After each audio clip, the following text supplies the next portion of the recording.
Aneh tapi nyata, hujan angin besar hampir selalu datang sore hari, bukan tengah malam.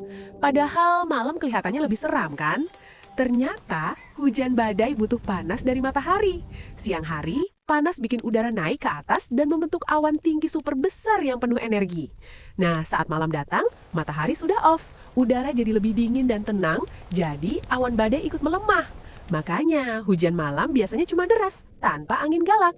Jadi kalau sore hari terasa panas banget, lalu langit tiba-tiba gelap, itu tandanya alam lagi siap-siap bikin hujan angin lagi.